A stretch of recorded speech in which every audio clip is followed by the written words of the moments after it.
Okay, and then he goes on, oh, well, you're not going to die. For God knows that when you eat of it, your eyes will be opened, and you will be like God, knowing good and evil. They didn't die instantly. They gained the ability to die. Before, they were going to live forever. But now they gained the ability to die. They became mortal. But beyond that, they became like God, knowing what good is and what evil is. They gained this ability to discern between good and evil. And because of that, it breaks this relationship they have with God. Because of their disobedience, because they chose not to trust, it breaks their relationship with God. And so suddenly, their world starts spinning. They're like, oh my gosh, everything is ruined. And the effects take over. They realize they're naked. They cover themselves and they hide. And it's the dumbest plan ever, because God, who can see anything and knows everything, he comes out in the cool of the evening, and they're literally hiding in the bushes. They're just back there going, oh, he doesn't see us. And they're hiding, covering themselves. They're like, oh my gosh. And then they come out and they try to make excuses. And God is like, you know what, I can't believe you did this. That is how we act whenever we do something wrong. We're like, oh my gosh, you know what? I totally screwed up. How can I cover this up? How can I make it not look so bad? Because our feel whenever we sin is, I can't let anybody know, and if people do know, I have to rationalize it in my mind. I have to make sure that I know I'm okay, because we're constantly trying to justify ourselves. I have a son, he's 6, and when he was much smaller, this didn't happen recently, I don't want to paint that picture, but when he was like 2, I don't know, he was still in diapers, I got a phone call from my wife, and she said, hey, when you get home, you're going to need to clean up a mess, because Noah decided to take off his diaper and urinate and defecate in his room. And that means pee and poop. And so he had taken off his diaper, and he had peed and pooped in his room. And so I get home, and I'm like, wow, this is disgusting. It still smelled like poop. I'm like, what is wrong? And so, because I'm a smart guy, I start to do some investigative work, and I see the spot, and clean that, I get the Resolve, and I spray the carpet, and then I'm trying to figure out where the smell of poop is coming from. Where is it? I'm looking around, and I see there's a pile of clothes on the toy box. There's literally, just a pile of clothes on the toy box. Well, that's strange. Toys go in the drawer. So I'm like, maybe he was, I don't know, maybe he's playing with his clothes. And I opened the drawer to put the clothes back in the drawer, and I realized what he had done. He had pooped onto the floor, and he's like, oh man, that's not going away. What can I do? What can I do? And so my son, being brilliant, decided, you know what? I will take the clothes out of the drawer, pick up the poop, put it in the drawer, shut the drawer, problem solved. Nobody's ever going to know, right? This is the perfect plan. So I open up the drawer, and there's a big old nugget of poop laying in there. I'm like, this is absolutely disgusting. I can't believe you thought this was a good idea. And so then I talked to him logically. We need to come up with better plans on covering up our sin. No, actually what I talked to him about was like, you don't ever poop. You don't ever take off your diaper and just poop on the floor. You do that in the body. And so we talked about this. But it's our natural inclination to be like, oh my gosh, I sinned. I need to cover it up. I messed up. I need to cover it up. I need to find a way to make sure that nobody finds out that I screwed up. I need to find a way to cover up what I did so that I don't look dumb, so that I'm not caught, so that I don't get caught looking bad. And so we hide it away. The problem with that is we refuse to admit the truth about our sin. We refuse to admit that we're sinners. And yet we sit in judgment over everybody else, because in our own minds we think, yeah, I'm a little bit of a sinner, but everybody else, they're the ones that sin really bad. They're the ones that Jesus died for, because they're the really bad ones. I was easy to save. And we look at it like this. We try to rationalize it in our own minds, and we try to hide it away. We try to shove it in a drawer, and we try to cover it all up. But the fall, whenever we fell, it created selfishness. It created this idea that I am in it for me. And so because of that, I sin less than everybody else. And I am judged less than everybody else. And therefore, I am going to judge everyone else much more harshly. And I'm going to look at everyone else's sin, but ignore my own. And we think we deserve things. We think we're better than we actually are. We think we are so much better than we actually are. The climax of the selfishness in the Bible, in the Old Testament, I think culminates in the Tower of Babel, which happens in Genesis chapter 11. Genesis chapter 11, verses 1 through 8. You see the climax of selfishness in the society that's created, in this culture that's created, as these people who are created in God's image and are suddenly thrown into this world where they are consumed with self, trying to build monuments to themselves. And so they sit there and they try to figure out how can we make everybody know just how great we are. In Genesis chapter 11, verses 1 through 8 says, "Now the whole earth had one language in the same words. And as people migrated from the east, they found a plain in the land of Shinar and settled there. And they said to one another, 'Come, let us make bricks and burn them thoroughly.' And they had brick for stone and bitumen for mortar. Then they said, 'Come, let us build ourselves a city and a tower with its top in the heavens. And let us make a name for ourselves, lest we be dispersed over the face of the whole earth.' And the Lord came down to see the city and the tower which the children of man had built. And the Lord said, 'Behold, they are one people, and they have all one language. And this is only the beginning of what they will do.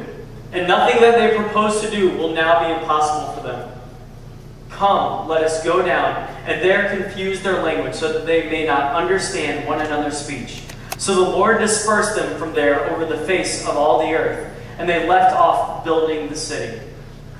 When the United States, when our economy was first bustling and we were doing really good in 1940s, 1920s, after the Depression, after that happened, the United States started building massive buildings, massive skyscrapers, and that became a symbol of our power. We got to say, look how great we are because we have great buildings. And it was just synonymous that the United States is an economic power because we have such large buildings. And everybody else perceived this. Everybody worldwide knew this. And so as other countries began to gain economic power, they started building their own towers. They started building their own skyscrapers. And when you look at it in the 80s, 90s, and 2000s, very few giant buildings, world's tallest buildings, were built in the United States, were built in North America. And most of them were built either in East Asia or in the Middle East. So you look at the Petronas Towers in Kuala Lumpur, Malaysia, and they're absolutely massive. They're monuments to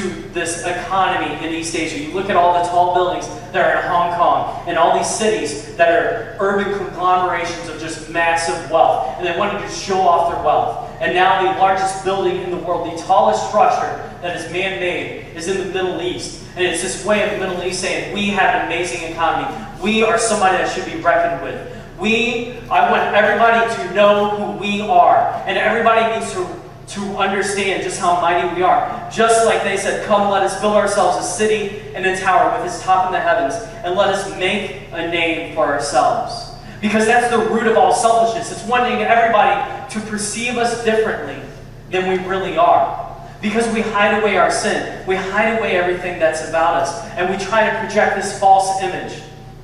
There's two ways that we can go with this. Two ways that we can realize that we're fallen and mess up. We can say, well, I'm fallen, but I'm not like him or her. I'm fallen, but I'm not like that person. I'm fallen, but I'm not like them. But the problem is that all sin is sin. All sin is the same. Sin is sin, no matter what name we give it. And so we give individual sins different names, but it's still sin. You can still categorize it as sin. And so because of that, murder is the same thing as lying to your parents, as the same thing as stealing, as gossiping, as lust, as all these other things that we stratify these things in our own mind. We say, well, I've never done this, I've never done this. Manny Ramirez, last year when he had a 50-game suspension for steroids, he had an amazing quote. I hate Manny Ramirez, I don't know if anybody else does. But he had a quote when he was caught with steroids and was basically juiced so he had to spend 50 games out. And so he was like, I don't know what the big deal is. It's not like I raped anybody. It's not like I did anything super heinous. And so in his own mind, he's trying to rationalize it. He's trying to say, yeah, I got caught cheating, but it's not that bad. At least I'm not like that. And we all do that. We all do that in our own lives. And we say, yes, I'm bad, but at least I'm not like that person. At least I'm not like this other person who's so horrible. And at least I haven't done that particular sin. The problem with that is we need to stop judging others because we're all sinners. We all need to realize our brokenness and realize that everyone is in the same situation, that we're all broken, that we're all broken icons, that we all chose to sin, and that we've all broken this perfect creation that God created, this perfect image. The other thing we can do is what Pastor Bob talked about on Sunday, when he talks about uncompromising truth, that we're going to be a church that stands for that. Instead of saying, you know what, I'm better than everybody else, we can, instead of attacking other people, we can attack the actual sin. And we can say, well, sin isn't really that bad. And so we compromise truth. And we compromise the reality of it. And we say, you know what? It's not really that bad. Sin isn't such a big deal. Tim Keller, a pastor in New York, explains this idea of contextualization. Because a lot of people misunderstand it. They think, you know what, I'm going to contextualize the gospel. I'm going to make it appropriate for different people to hear it and understand it. And in order to do that, I'm not going to talk about sin. I'm not going to talk about certain things because, well, some sins might be offensive to people. And so God can't really judge that because, well, you know, that's not nice. And so Keller's talking about contextualization. He says this: contextualization is not giving people what they want. It is giving God's answers, which they probably do not want, to the questions they are asking, and in forms they can comprehend. Contextualization is not giving people what they want. It is giving God's answers, which they probably do not want, to the questions they are asking, and in forms they can comprehend. Last week in middle school, we had an event called Back to School. It's similar to Wired. We basically, you stay in host homes, and I talk, a band plays, and we do some fun activities. But students invite their friends, and they show up, and it's cool. We see a bunch of kids that aren't church and have never really been in church. One girl that happened to show up came to the event, and she's adopted, and she happens to be adopted by a lesbian couple. And so the lesbian couple, one of the ladies had emailed me, and I didn't get it until the day after the event, actually 2 days after the event. And she was like, before I send my daughter, I want to make sure that you're not one of those churches that preaches against homosexuality and talks about homosexuals and says they are evil people. And so now I have to write this lady back. And I have to give her answers that she does not want. Because, yes, we are a church that preaches love. And I'm going to tell her, you know what, I want love to be communicated above all things, because that is what Jesus was saying. I came here on a love rescue mission. But in doing that, he also condemns sin. And we look at all sin as equal. Homosexuality is the same thing as lying, it's the same thing as gossiping, it's the same thing as lust, it's the same thing as cheating on your taxes. It's all the same. And God looks at it all the same, and we talk about it all the same. And you will always be welcome in our church, and I hope you will always feel loved in our church, and I hope you will continue to allow your daughter to come.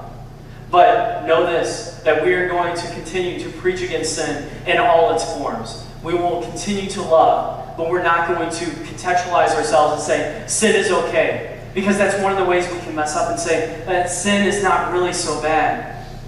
Two things that we need to look at then. We need to see ourselves for who we are, to have a right view of ourselves, that we're broken, selfish people, desperately in need of God. And then we need to see others for who they are, that they're broken, selfish people, desperately in need of God. I think it's really easy for us to judge certain people, and for us to make ourselves feel better based on other people, and just be able to say, well, all of those people, I will never be like them. For me, it's very easy for me, well, it had been very easy for me to judge homeless people and to say, they have obviously done something incredibly heinous. Because when you think about it, if I needed a place to stay, there are tons and tons of people that I could go to and get a place to stay, get help, and be able to, get back on my feet again. And these people have done something so heinous that everybody they know has rejected them. And so they're either addicted to drugs, or they have something going on, or they've done something horrendous, or they're convicted felons, or something like that. And so it's very easy for me to judge. But when I was in Georgia, I think it was my third mission trip I took down there, we went to New Orleans on a mission trip. I was a middle school pastor down there, and we went on a mission trip to New Orleans. And this was about 9 months after Hurricane Katrina. And so we go down there, and most of our work was going into homes that had been flooded and had not been, and 9 months later, still had not been touched. Nobody had gone into them yet, so we were literally the first people going in, ripping out carpet, ripping down drywall, and doing these things. But one of the things we did was we worked at